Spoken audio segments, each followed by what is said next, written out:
You're listening to the Faith and Other Oddities podcast, brought to you by the Raven Creek Social Club, where we talk about faith and other oddities. For questions, comments, or to be part of the conversation, join us on Facebook, Twitter, and Instagram, where you can find us at Raven Creek SC. Now for your hosts, Emily Dixon and Nathan Underwood. Hey everyone, welcome back to Faith and Other Oddities, the show where Emily and I read the Bible and talk about it. So, I know there's a lot of those, but only get us here. So, anyhow, I don't know what else to say at the beginning of the show. I still don't know how to start these things. We're going to have to get you a script of something clever and witty. I know, but yeah, it's gotta come up with some kind of tagline.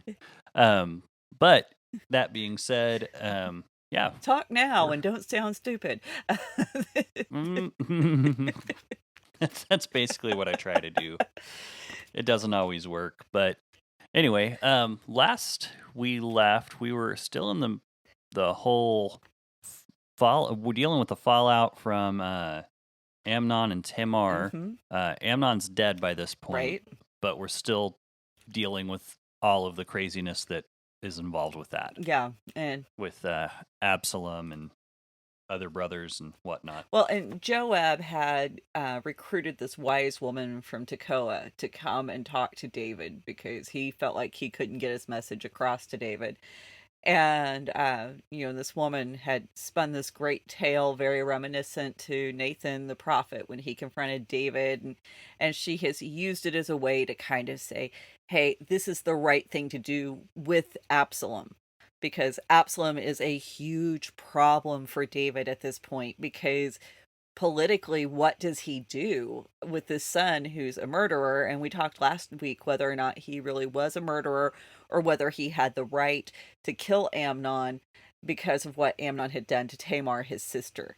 And so we left off in verse 15, and we're going to pick up there.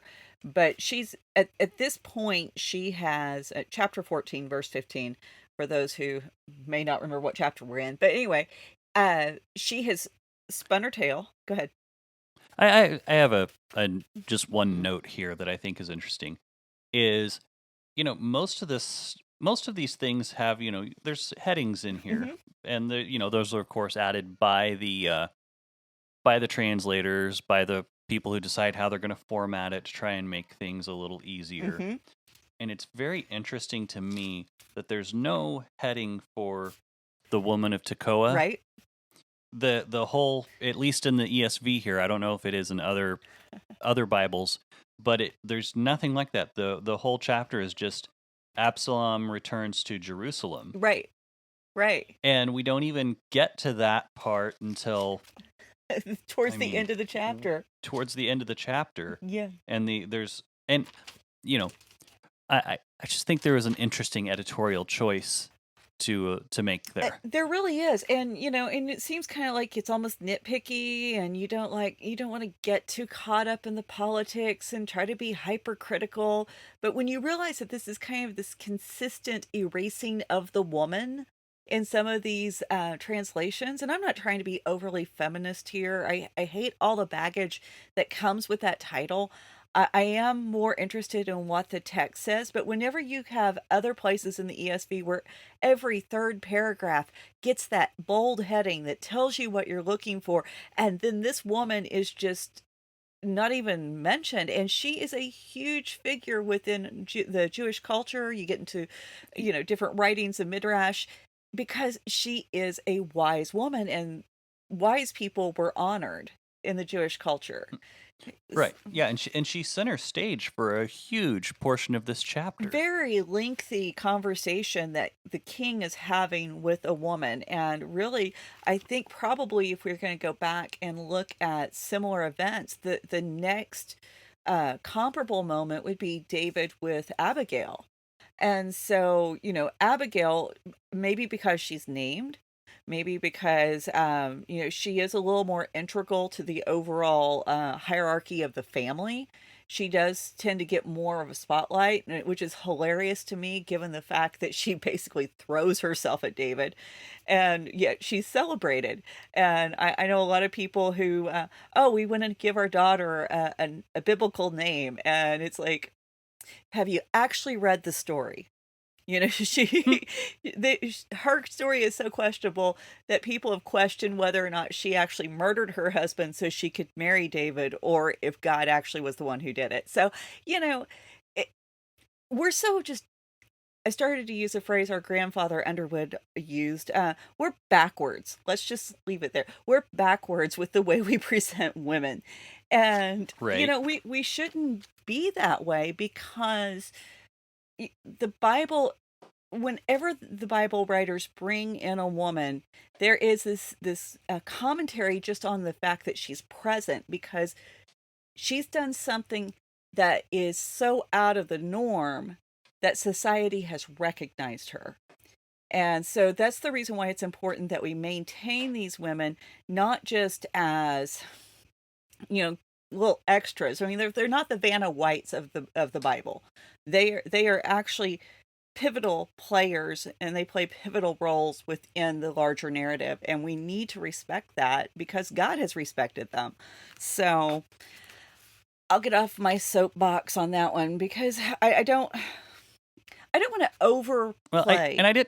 You know, I didn't mean to. Yeah, I didn't mean to like go on a huge rant about that, but I just thought that was an interesting editorial choice, because you're right. It is almost every second paragraph break hmm throughout all the rest of the book. Something gets mentioned about what you're about to see. yeah, and so, and if my alter translation wasn't like literally holding up my computer right now to record, I would pull it out and see if he had a heading on there. But anyhow, I don't want to mess with that.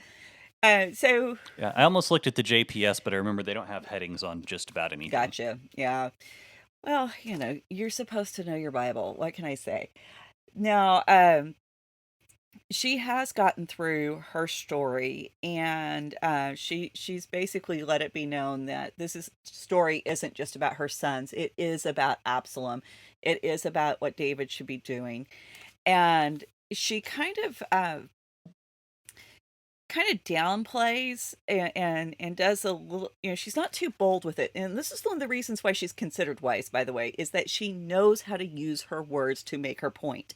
And she knows how to do it in a way that gets David's attention, but doesn't endanger her the same way it might have if she'd been just, in his face.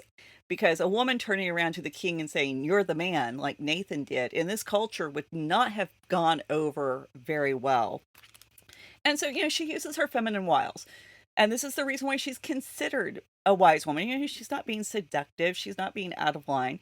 She's just, I'm a woman, and what else can I say? So in verse 15, she says, "Now I have come to say this to my lord the king, because people have made me afraid." So this is the why she's having to talk to him. She's afraid.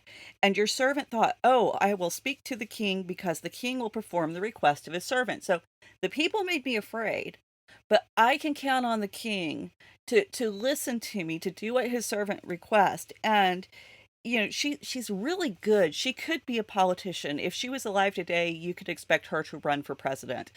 She was just, she knows how to spin her story in a way to make it very effective. So verse 16, and she's still talking. "For the king will hear and deliver his servant from the hand of the man who would destroy me and my son together from the heritage of the Lord." Now she returns to her story. So she's made her little point about Absalom.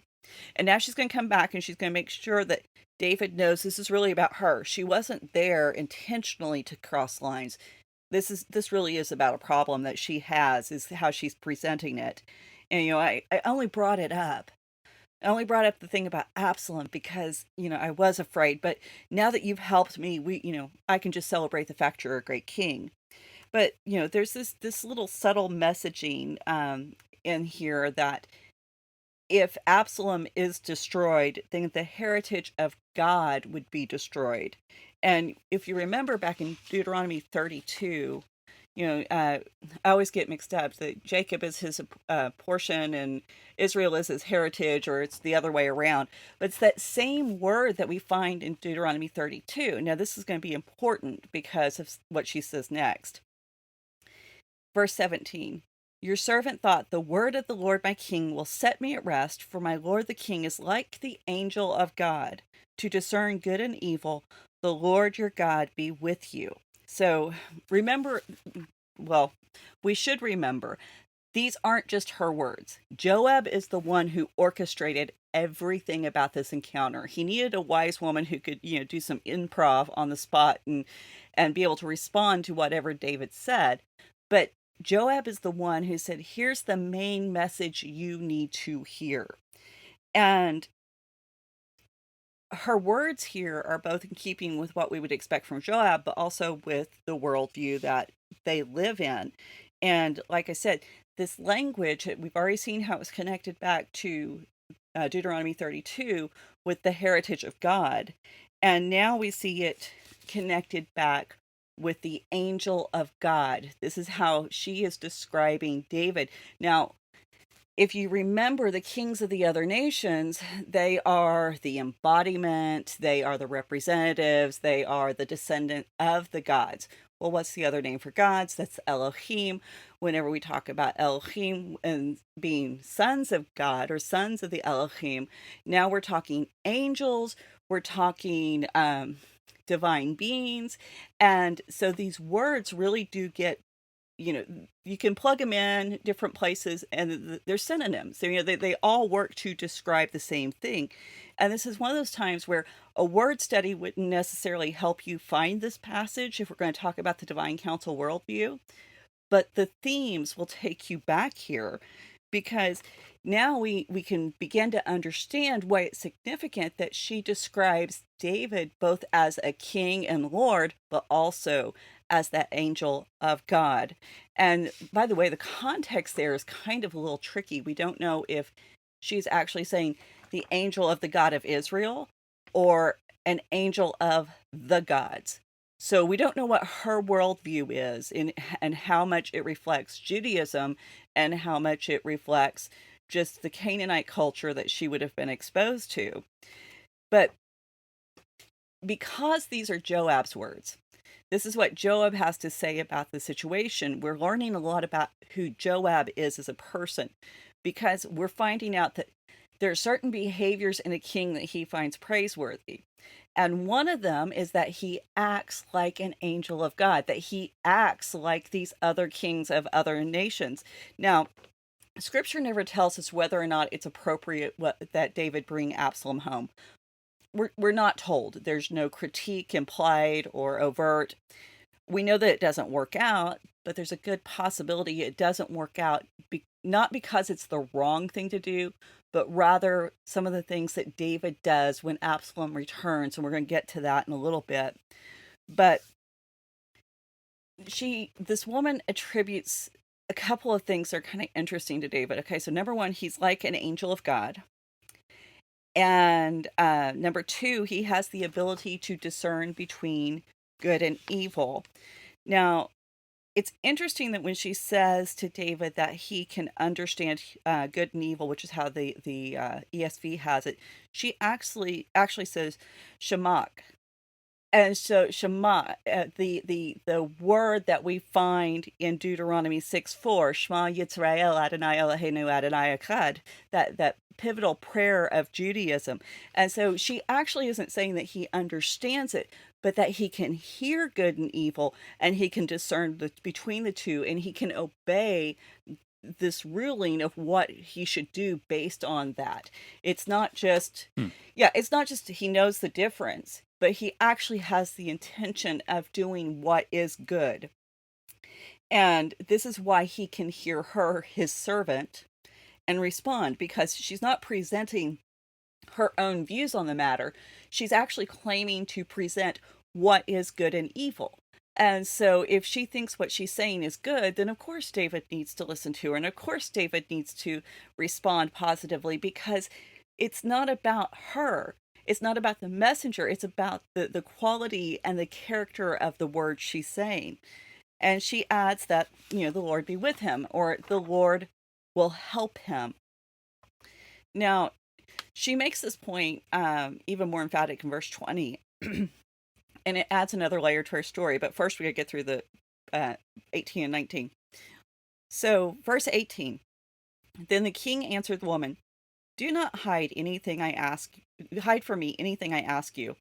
And the woman said, let my lord the king speak. So, verse 19a, the king said, is the hand of Joab with you in all of this? So, David finally gets a clue. He figures out what's going on. He knows Joab's conspired with her. And I kind of suspect it's probably because he's heard these kinds of words from Joab before. He knows that Joab wants Absalom back. He's probably heard Joab explain to him, hey, you are like an angel of God. You are a king. You have these divine rights. You need to do what you need to do. And so to hear these words come out of her mouth, he suddenly realizes, wait a minute, there's more going on here than meets the eye.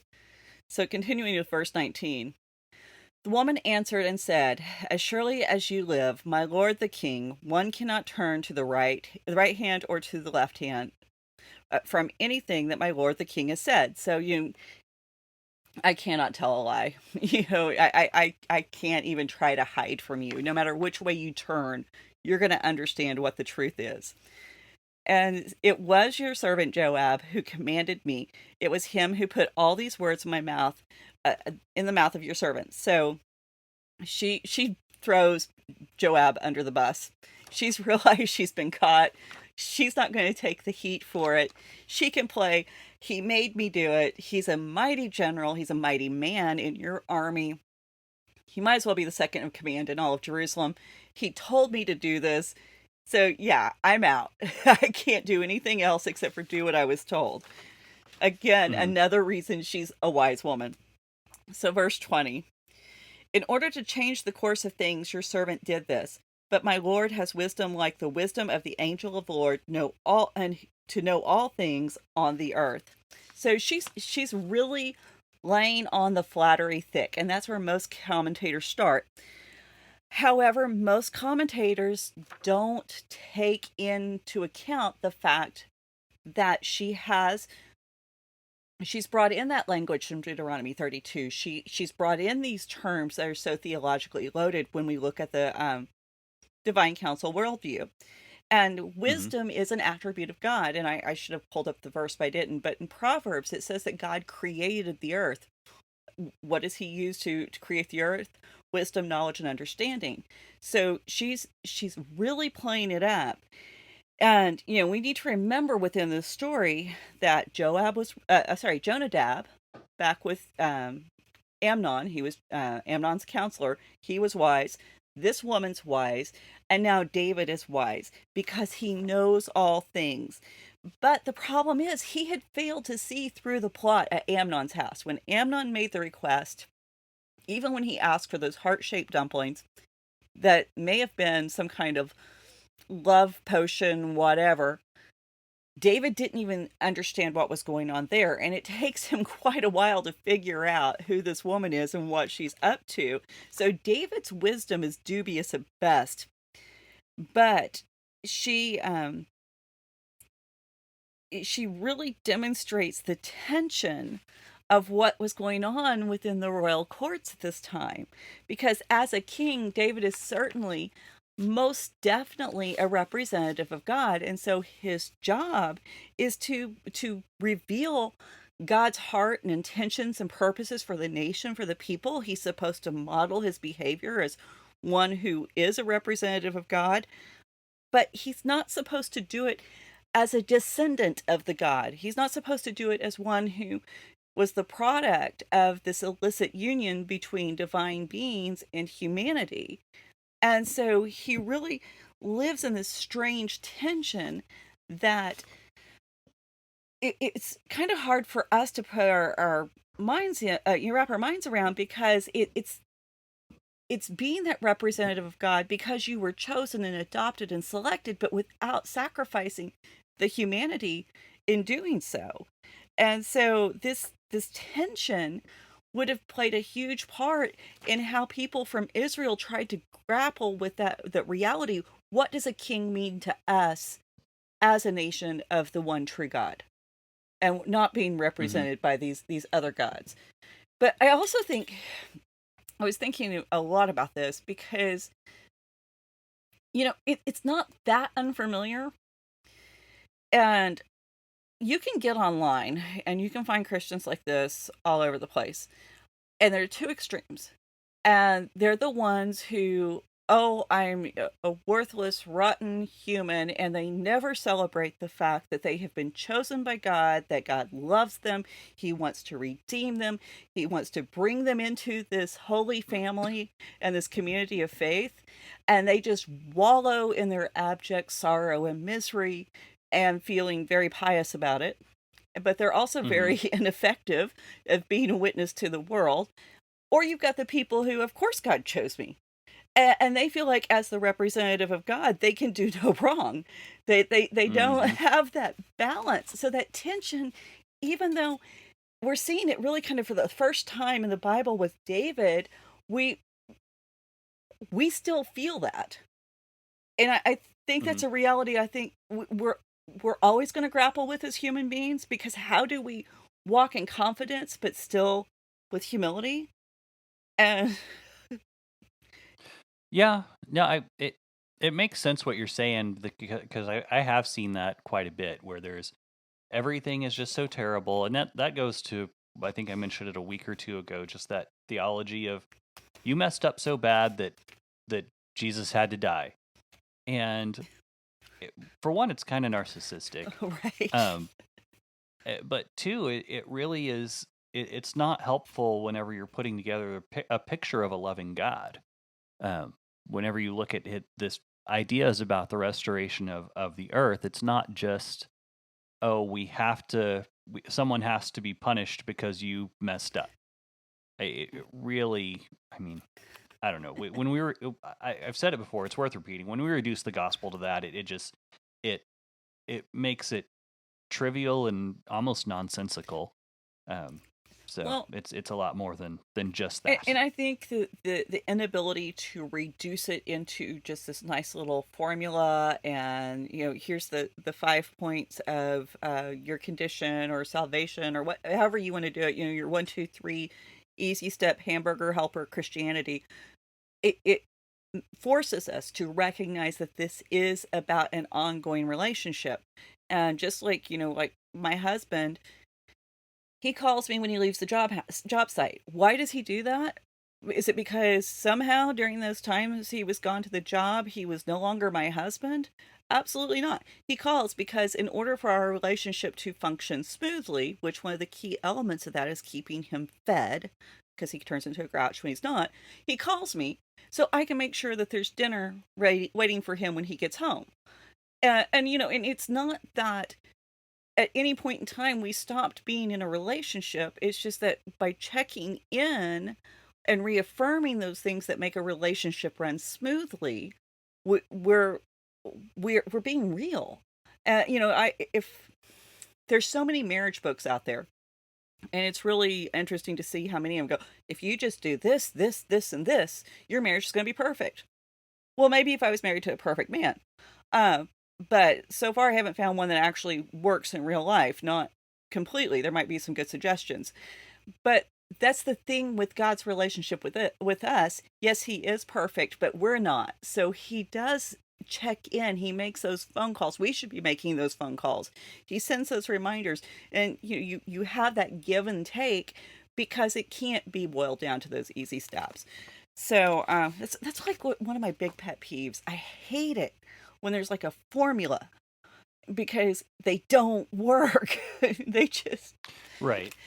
Right, and they reduce the relationship to a transaction, yes. and that's one of the things really, really frustrating. And I, and it's funny because I mean I haven't read a ton of like marriage books, but it's really interesting the ones that I have. So often it makes everything, the Christian marriage books make everything sound very transactional. Mm-hmm. And I realize that I guess like there are some times when if you're having a bad relationship, you have to like kind of set some guidelines and boundaries for things. But a lot of the books make it sound like it's supposed to be the norm, that it's all transactional to for whatever ends. But Yeah, anyhow, if you do move this, on from that. But yeah, and I don't know. I guess I've kind of avoided having to do a lot of that stuff. I don't know, because I treat my wife like a person, and I guess that is well, helpful. So honestly, even in Christianity, and this is one of the things I find to be very interesting because Christianity's got so many rules. I can honestly say, and I'm not trying to brag, I'm just sharing my experience. The more I've learned about God as a person, the less the rules don't matter. I mean, or the more the door. you mean the more the Yeah. rules? I mean, Yeah. like, seriously, because a lot of the things that would offend or hurt him, and by the way, when you choose to love someone, that means you allow yourself to be hurt by them. The things that might offend or hurt God, I don't even want to do. They have no appeal. So I don't have to worry about, oh, am I messing up? Am I going to do the wrong thing here? You know, and it's a real easy picture too. Let's take it out of the marriage analogy. Let's look at kids. I mean, when you've got a 2 or 3-year-old and you're walking across the parking lot, you make them hold your hand. You make them follow that rule because it's for their own good. Now, if your kid's 18 and you're still having to hold their hand to keep them safe in a parking lot, something's wrong. They should have gained some Mhm. sense by then. And I think that's one of the ways that these human relationships teach us aspects of that relationship. And now, we are never going to completely outgrow the rules. And we're never going to get to a point where we can just walk away from the scripture and what it says and just kind of live this kind of intuitive Christian life. That's not going to happen. We need to be in his word. Right. But there comes a point where, you aren't going to be tempted to steal because that's wrong. That's not honoring another person. You aren't going to be tempted to lie about someone because that's not honoring the image of God they were created in. And so it stops being about the rules and starts being about responding to the world and to God from a place of that's much purer than where I started out. Maybe not as pure as it needs Right. to be. Right. And the other thing is, if it is really, a relationship, the more time you spend with a person, the more you take on their characteristics. And so if you spend time in the Word, and you spend time in prayer, the more you become like God. I mean, that's part of what we're supposed to be doing. Moving towards that. And so you no longer, I mean, you don't necessarily just need, I don't go to, again, back to the marriage analogy, I don't go to my wife and say, I need a list of things that you do and don't like. Right. Occasionally I'll say, hey, what are some things that you're interested in for, upcoming, gift exchanges or anything like that? There's something specific she's after, but I don't go, oh, I know my wife likes, I this, that, or, the other. I don't need her to give me a list. I've picked up on those things just from spending time with her. And that's how it should be. So, okay, but now that we've chased that rabbit down and killed it, we'll come back to 2 Samuel. So the question when we read this chapter is, we're presented with, remember, I guess I had to kind of backtrack for people who might have slept since the last episode. This chapter mirrors the previous chapter with Amnon and Tamar, where we had all those connections that came together. And so you've got, the son of David's brother, Jonadab. You got the son of David's sister, Joab. You've got Amnon and Tamar with the clothing. Sorry, Tamar with the clothing. We got the woman with the clothing. Amnon pretended. This woman is pretending. So we had all those connections. And so in this story that we're talking about now in chapter 14, we have to ask, who is David in this story? Where does he fit in? Because is he, Amnon who took what wasn't his? So is David going to overstep the bounds as the king, or is he the kinsman redeemer that Absalom played for Tamar by taking him taking her into his house? Is he the blood avenger that Absalom became? Is he the dubious wise man? I mean, Jonadab's wisdom is so dubious that most translators won't even say that he was a wise man. They just say he was crafty. But the word there in Hebrew is wisdom. Is he the victim of wisdom? Like Tamar was the victim of wisdom. So we don't really know how David plays into this story at this point. And I really couldn't find one particular role that I could say, this is David. Now, there's a good possibility that with Absalom's character, maybe that should have been David. Maybe David should have been the one who stepped up, but he obviously wasn't. And so I think the question of who he is from chapter 13 to chapter 14 really can only be answered as we move forward in the narrative, because we still have a lot of dealings with Absalom.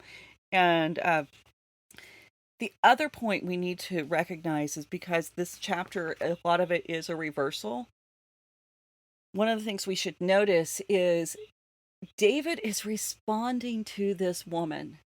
Okay, she's a woman. She is from a distant town. She's clothed in clothing that does not belong to her. Remember, she's pretending to be a mourner. That's what Joab told her to do. She is a stranger to him. And yet here he is, he's saying, oh, she's got this problem. She needs protected. She needs someone to keep her son from dying, keep this guy from trying to destroy her. I can give this royal decree.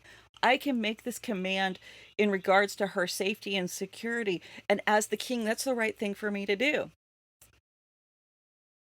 But yet when the woman who he fathered, who lived in his house, who he clothed in clothing that was appropriate for her, is crying on the streets, lamenting what his son had done to his sister, that where was he? And the thing is, we've forgotten about Tamar at this point. Most of the time, not only do we don't read this in connection with what happened before, we don't realize that these two chapters are so interwoven that we're being shown David's deficiency, not just as a king, but as a father. And that's going to play a huge role in what happens with Absalom next. And that's the problem here. David wasn't taking care of the woman he was supposed to take care of.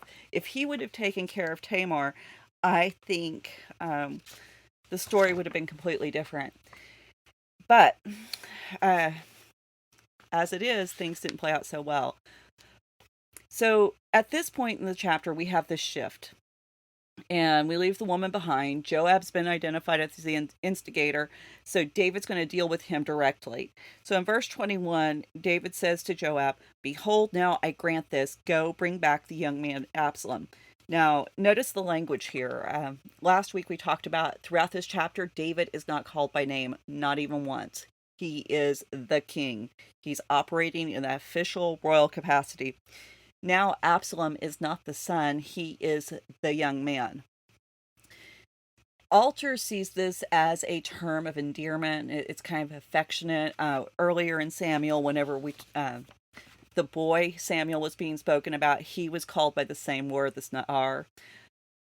I don't know. It can also have this idea of kind of a prince or official. It's not necessarily just a boy or a young man. But either way, David isn't addressing Absalom as a prince. He's not addressing him as a warrior who's supposed to be respected. He's certainly not addressing him as the future king of Israel. And right now, Absalom is the heir apparent. So he's the one that we would expect to have a lot of David's favor. So verse 22, and Joab fell on his face to the ground and paid homage and blessed the king. And Joab said, "Today your servant knows that I have found favor in your eyes, my lord, in your sight, my lord the king, and that the king has granted the request of his servant."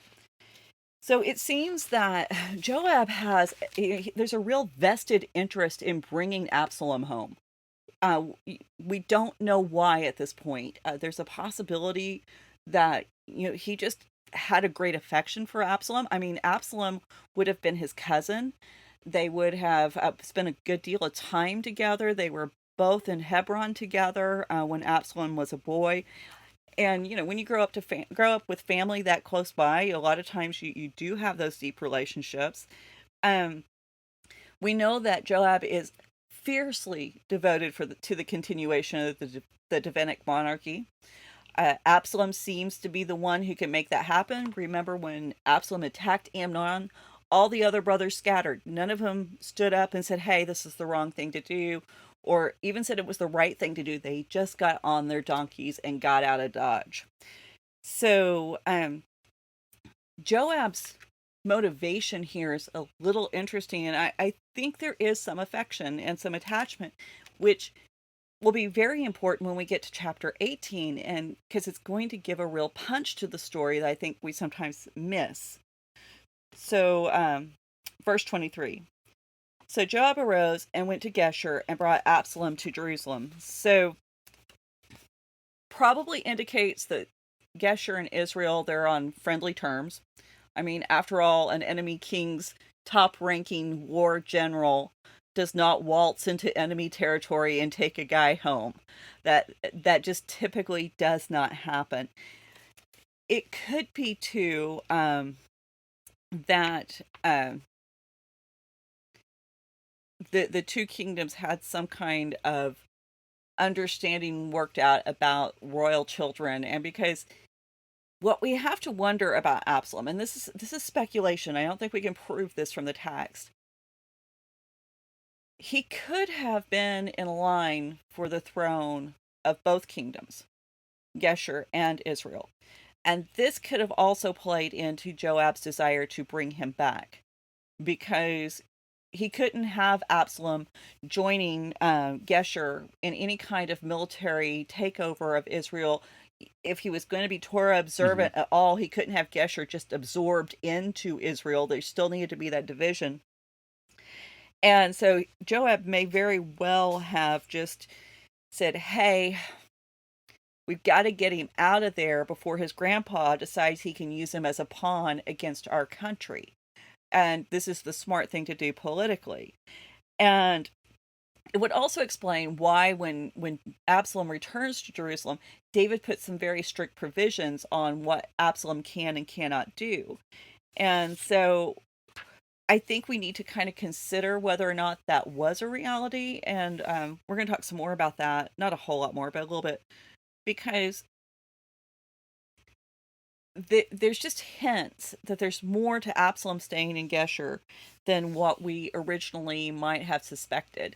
So, verse 24. And the king said, let him dwell apart in his own house. He is not to come into my presence. So Absalom lived apart in his own house and did not come into the king's presence. So Absalom's returned, but he's not restored. And this is going to be a key point. There's a difference between being brought back, being found, being saved, and being restored. And Absalom really demonstrates this. So there's this hint that being brought into the king's presence, or being housed by the king, being provided for by the king, isn't always a good thing. Remember back with Mephibosheth, we had to ask that question.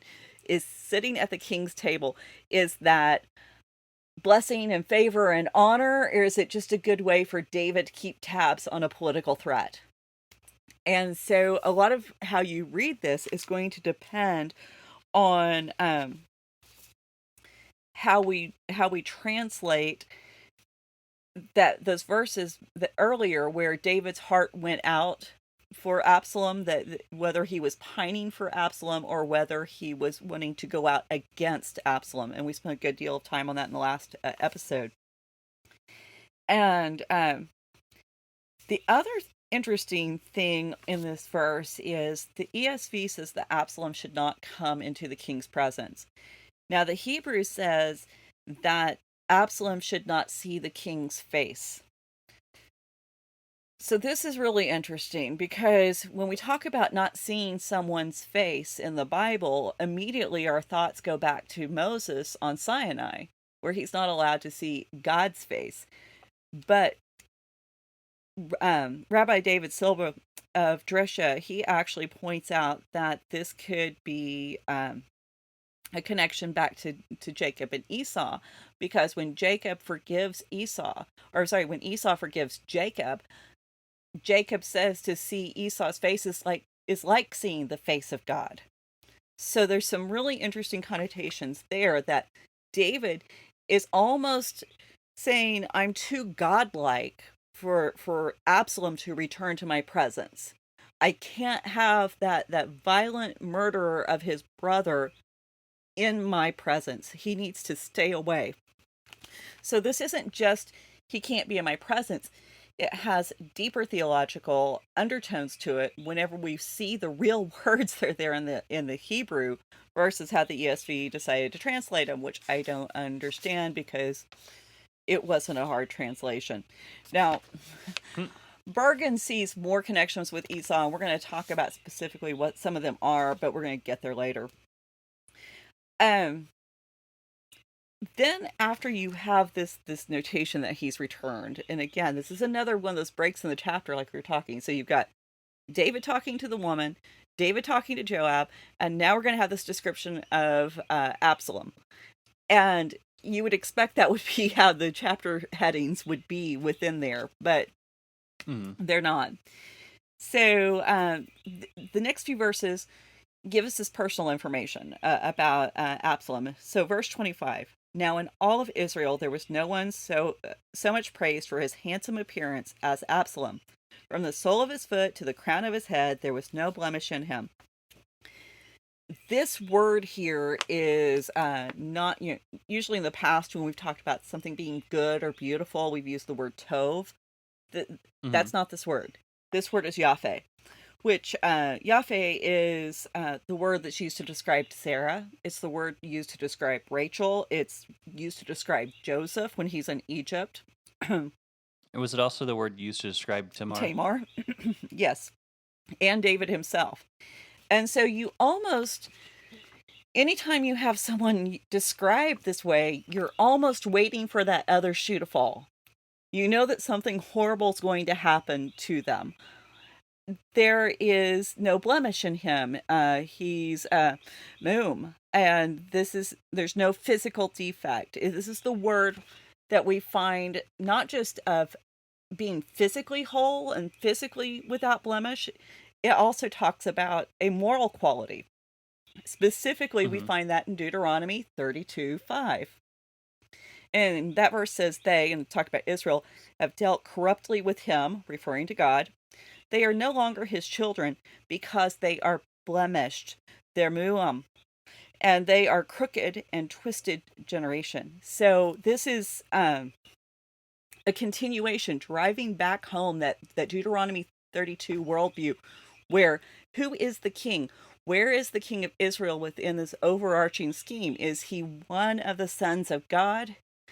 Or is he something completely different? And if he is a son of God, how did he become a son of God? Because we know that David had parents. Well, then we got to go back to chapter 7 of 2 Samuel, where God adopts David's family into his own. And we're right back to that tension discussion that we had earlier. And the writers are interesting because we already talked about with Bathsheba that this moral call on whether we, the word is describing just the looks and the physical well-being or physical appearance, or is it also describing, something to do with this moral character or their makeup? Because with Bathsheba, she's described as beautiful, but the word there is tov, so she was good as well as beautiful. And so now we have this same kind of blurring with Absalom. Now, if it was just to tell us that he was beautiful, we already have that. The writer already made that clear in the previous phrase. And yet here, at the same time, we have this emphasis on the body, from the sole of his foot to the crown of his head. So I don't think there's an absolute connection with this moral character, but I think there's supposed to be this hint. There's supposed to be this little undercurrent that if you're reading carefully, you're supposed to pick up on. And if you read it in Hebrew, you would have. Where in English, not so much. But you've got to have some understanding, not just of what's being said in this verse. You've got to have this understanding of how the writer throughout the whole book blurs these lines intentionally to make you as a reader ask these important questions about each of the people that we encounter. Mm-hmm. So we also need to remember within this that we're reading Absalom's story in light of his father's story. David is good looking. He's Yahweh too. Absalom's a ruthless warrior, just like his father was. He has this ability to compel this extreme amount of loyalty from his men, just like David did. And the question really is, where do the similarities begin and end? Because there's elements of David that, despite being the ruthless warrior, despite being the guy who will kill someone for bringing him the wrong message, there's still this level of he's still somebody trustworthy and dependable with other things. And so we want to know, what kind of man is Absalom going to be? That's the question that the writer still wants us to be asking at this point, because he's building to something more, and he's just starting to give you the hints that you need to be paying attention for something more. So verse 26, and when he hit the hair of his head, for at the end of the year he cut it, and when it was heavy on him he cut it, he weighed the hair of his head 200 shekels by the king's weight. So, okay, number one, it's funny to me that it specifies that it's the hair of his head. Just that's kind of an odd specific little detail. And but the most important question that everybody wants answered is exactly how much does this hair weigh? Okay, so it's about 5 pounds. He's got thick, hot, heavy hair in Israel, a country that's known for sand and dust and lots of heat and humidity. And so it makes sense that, yes, he would want to cut it. Now, in the Talmud, specifically Nazir 4b, it claims that Absalom was a lifelong Nazirite. And it's from Absalom that we actually learn the principle or the idea that Nazirites were able to cut their hair when it got to be too heavy. Now, the text never specifically, the biblical text never claims that the Absalom is a Nazirite, but we do have some clues. When I first heard this theory, I was kind of like, no, he wasn't.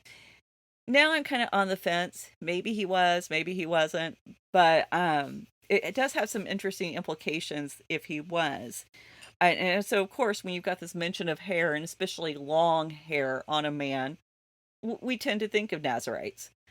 And now, if you're Southern Baptist, Absalom's the reason that you don't grow your hair long.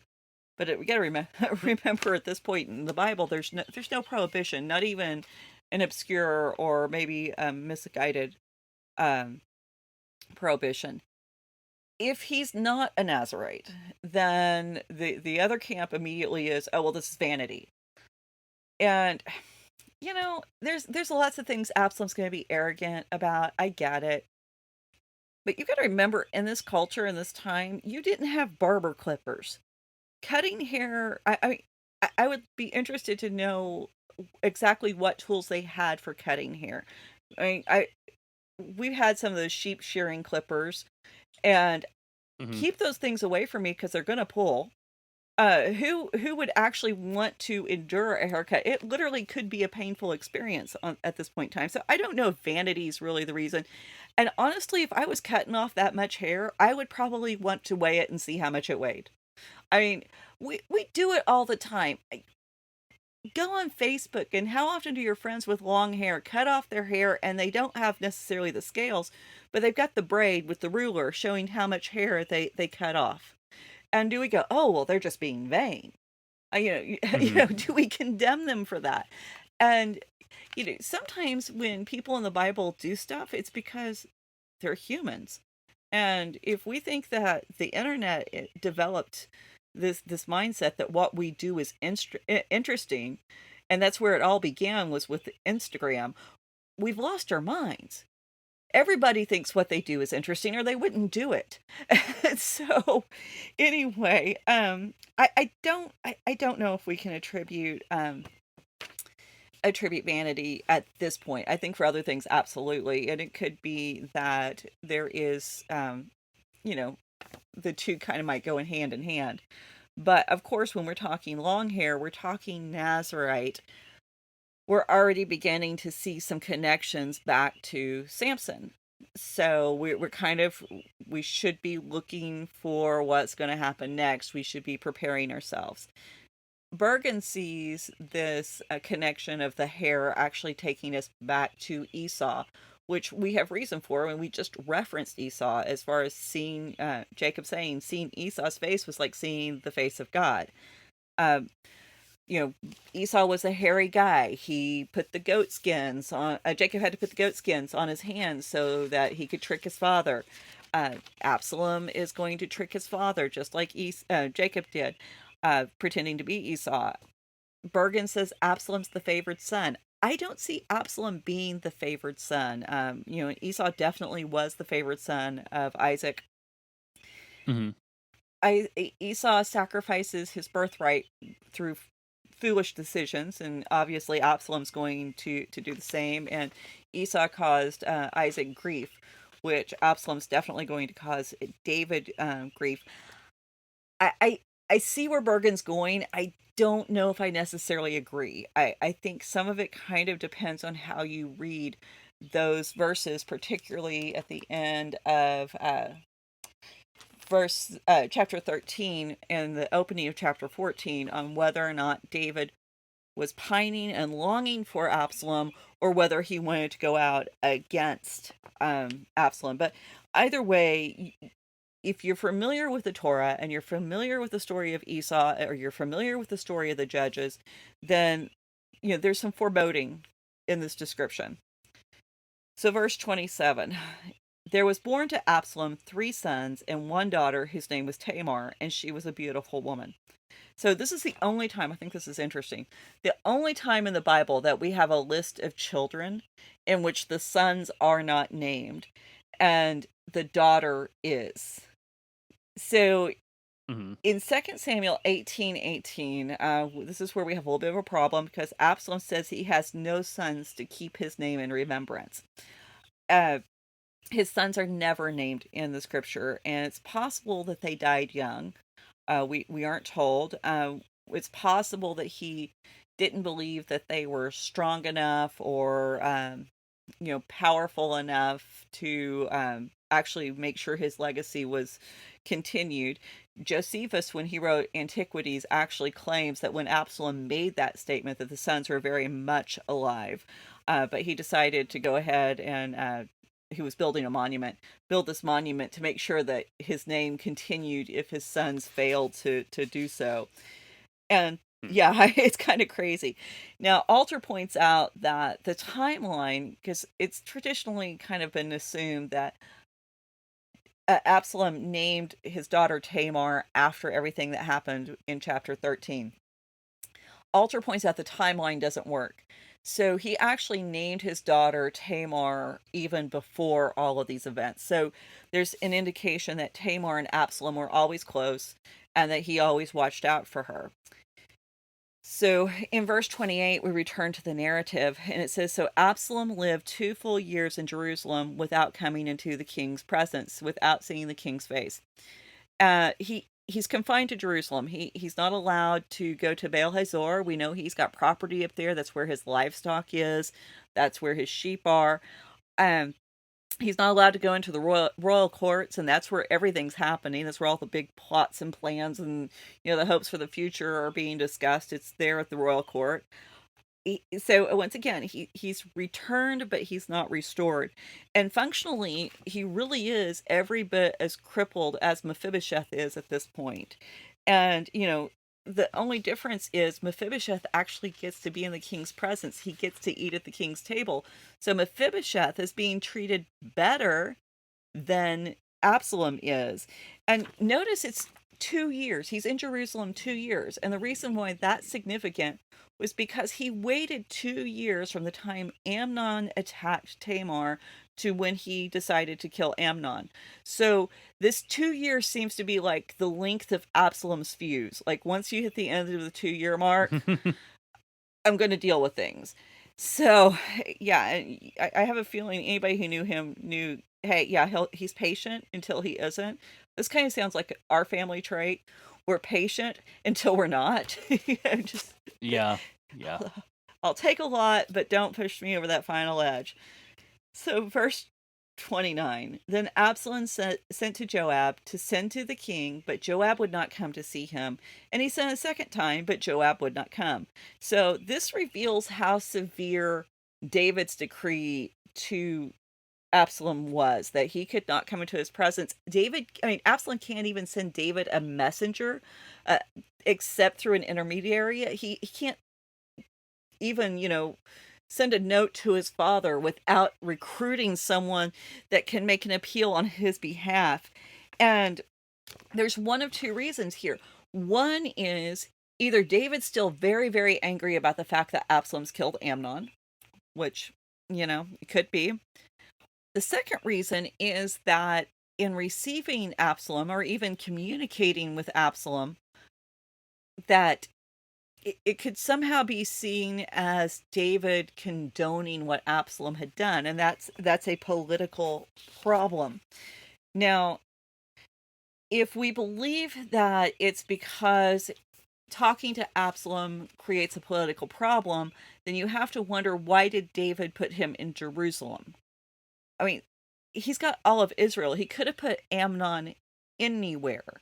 But having him in Jerusalem, where Amnon could, stir the political pot, so to speak, is kind of a questionable tactic. Because yes, he's keeping Amnon close, but we're going to realize this was the wrong thing to do very, very quickly. So the question of, is this David's hurt feeling, or is this the political wise thing to do? Or, it's David. It could be both. And because with David, there always is that question of, when is he being the smart politician and when is he being authentic? So now that Joab's brought Absalom back, Joab is even keeping his distance. And we aren't told why. We're kind of left to our own imaginations. It could be, he just knew that being too involved with Absalom would upset David. And he doesn't want to do that. He's very respectful of David. We saw that when he captured Rabbah. Yes, he kind of chided David for not being on the battlefield already, but he still waited for David to get there before he conquered the city so that David got the glory. Maybe he was just happy. Absalom's not in Geshur anymore, and so he's managed to separate Absalom from the king of Geshur, so he doesn't have to worry about that plot. The one thing we do need to know and recognize is Joab's got his reasons, because Joab's the kind of guy who doesn't do anything without a reason. He is a strategist. He's the guy who plotted and conducted the siege on Rabbah. So it kind of sets us up for what might be happening next. Verse 30. Then he said to his servants, "See Joab's field." This is Absalom talking. "See, Joab's field is next to mine, and he has barley there. Go out and set it on fire." So Absalom's servants set the field on fire. So the last person to set a field on fire was Samson. And, remember the story. He went to go see his wife. Her dad had married her off to somebody else, and so he didn't get to see her. And he went and caught the foxes, and he sent it through the barley fields and through the orchard. So this is our next connection with Absalom and Samson. So you've got the hair, you've got the burning of the fields, and we've got to remember the burning of the fields happens for the same reason. Samson wasn't allowed to see his wife. Absalom isn't allowed to see his father. So these two family members that they should have been allowed access to, they aren't getting, and so their recourse is to burn the fields. And it's not even the fields of the person that they can't see or the person stopping them from seeing someone. It's the intermediary. And the other connection that we have, which I forgot to mention, is they've both spent time in foreign countries and among foreigners. Samson with the Philistine, of course, Absalom in Geshur. So verse 31, then Joab arose and went to Absalom at his house and said, "Why have you set my field on fire?" Okay, pretty standard question. According to the Torah, Exodus 22:6, Absalom would have had to have reimbursed Joab for the field that he burned, but Joab would have to meet with Absalom to collect it. So Bergen suggests that Absalom just decided, hey, it's worth the cost. I'll pay the money if I can just get him here. Now, what I found interesting is Joab doesn't seem to have much of a reaction. It's just like, what? Why did you do this? And you kind of get that feeling of, whenever two buddies are hanging out and one of them does something stupid. Why did you do that? Of course you did it, but why? I totally expected you to do something this crazy, but again, why? So, verse 32, Absalom answered Joab, "Behold, I sent word to you, come here that I may send you to the king to ask, why have I come from Geshur? It would be better for me to be there still. Now, therefore, let me go into the presence of the king, and if there is guilt in me, let him put me to death." So Absalom makes his case. Hey, you weren't listening. I had to do something to get your attention. I was pretty certain this would work, so this is what we're going to do. And he also says, it was better for me to be at Geshur, which makes total sense. I mean, Grandpa's the king.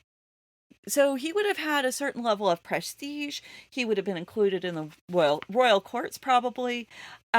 He probably could have been, or might have been, included in the line of succession for Geshur.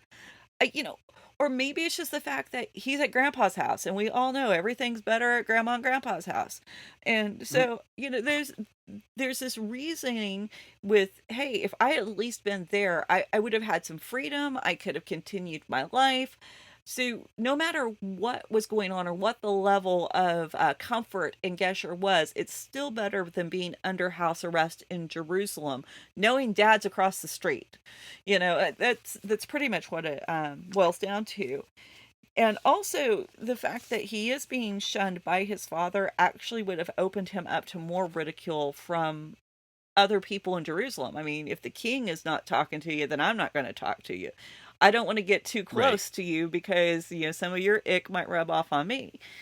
And based on what the woman from Tekoa had said, there's a possibility that his life was even in danger in Jerusalem. There could have been someone who felt like it was their right to seek some kind of vengeance for Absalom killing Amnon.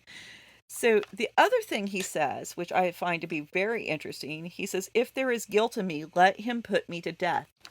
Absalom is telling you exactly how he sees his actions. He doesn't think he's guilty of anything, so much so to the point he's willing to put his life on the line to prove it. But he's putting David in a position where David's going to have to make a ruling. David's going to have to do something that he has been avoiding for a long time, because if he absolves Absalom, if he accepts him back in with open arms, says everything's okay, he's saying Absalom did the right thing, but David did the wrong thing because he didn't step up on behalf of his daughter. If he condemns Absalom, now he's saying that what Amnon did was absolutely okay. There's no reason for David to condemn those actions. And David does not want to make this call about either one of his kids. He's just refusing to do it. So, right. So we are almost, we're going to go ahead and finish this up. Verse 33, then Joab went to the king and told him, and he summoned Absalom. So he came to see the king and bowed himself on his face to the ground before the king, and the king kissed Absalom. So Absalom gets to come into the king's presence finally. Now, what I find to be very interesting about this is the king kisses Absalom. Not David kisses his son. The king is the one that Absalom meets. He doesn't see the face of the father. And because he doesn't see the face of the father, he's not restored to that position. He doesn't experience the warmth of the greeting he should have expected. Absalom actually becomes someone he hadn't been.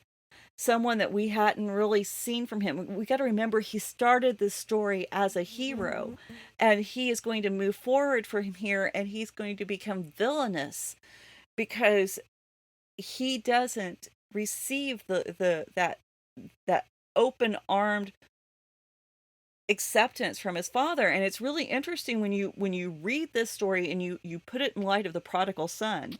David is not the dad scanning the horizons waiting for the lost son to come home. He's not the one who Right. runs to greet his greet his son. And David can't offer full-on forgiveness to Absalom without convicting and condemning himself. And when you offer forgiveness to someone, that usually begins with some introspection. And especially if you're looking at the process of forgiveness with the intent to reconcile, you have to own your own stuff. And this is the reason why David can't do this, because where did all of this begin? This began when David was walking on a roof and he saw Bathsheba, and we can't forget that. And then, of course, it just follows through from there. So when Absalom doesn't get that acceptance, it sets things in motion that are just going to be tragic, because and we aren't going to go into chapter 15. I just want to look at two little words: after this. So chapter 15 says, after Absalom receives this insincere official kiss, but not the kiss of the father, this is when Absalom begins to make these horrible decisions and mistakes, and that's where things began to fall apart within the kingdom, with what Absalom's going to do next. And so I was really struck by that Absalom, his undoing is not seeing the face of the father. When he just sees the face of the king, that's when things fall apart. But what would have changed? How much would have changed if at this point in time, David, who says nothing when Absalom comes into his presence, would have had a response similar to like what we saw with Psalm 51? If there would have been that outpouring of emotion, that ownership of what he'd done, the wrong he committed against his son, against his daughter, what would have changed in the history of Israel? So it's probably a good place to put a semicolon for the week. Yeah, I think that's a good place to pause, because we're about to get into some serious action. Yeah. I mean, everything kind of breaks loose in the next section. So, yeah, I'm looking forward to that. There's a lot in there that I'm still trying to process, because there's a lot in there I've not seen before. Of course, it's been years since I've been over this story. So I'm excited to see where it goes and what happens next and the conversation that comes out of it. So, if you want to be part of the conversation, hit us up on Raven Creek SC. Raven Creek SC, that's on the social media handle. And then ravencreeksc.com is the website. Come be part of it. Hit us up with questions, comments. Write us a review. Like and share if you do like it. That would be great. That helps us spread the word, because we are definitely wanting more people to be involved. And why wouldn't you want to have more people know what the conversation's about and be part of it? There you go. So I'm such a great salesperson. It's because we're talking anyway. about our stuff. You're so much better I when know, you're talking yeah. about other people's stuff. Yeah, I can represent other people so much better than I can myself. But yeah, speaking of, hey, go check out Answers the Giant Questions with Tim Stedman. And who else do we want to? I guess there's Change My Mind with Luke T. Harrington. There's Commentarians with Joe Zaragoza. And is that it? Is that all the shows? Tending Our Nets. Tending Our Nets with Joshua Sherman. I was like, I swear there's another one. This is why I don't name them every week anymore. Well, hey, while we're doing shout-outs, we need to also point out our friend Craig Conaway has just started Church Loons page. We've been sharing links on the Raven Creek page. He's not officially a part of the Raven Creek family, but he might as well be, because we've known him forever. So check out... He's like a distant cousin, I guess. Yeah, so, check out his stuff. I'm really excited to see where he goes with that. I've got to be a beta reader for a book that he has. So, anyway, y'all guys, yeah, check that one out. So, because we just like good stuff, and Craig does good stuff. So. Yes, and yeah, like Emily said, we've known Craig for over 20 years now. He's one of our oldest friends that we still talk to. It still talks And, to us. it still talks to us. Sorry. But yeah, go check out Church Wounds on Facebook. And does he have the website launched as well? I'm a bad friend. I don't know that information. So Okay. Well, we weren't really planning on plugging it, but go check that out. And until then, we'll see you on the internet. Bye. Thanks. Bye. You've been listening to the Faith and Other Oddities podcast, a Raven Creek Social Club production. Don't forget to follow us on Facebook, Twitter, and Instagram. If you like what you've heard, please write us a review on iTunes or consider supporting us on patreon.com/RavenCreekSC. As always, thank you for listening and don't forget to join us next week.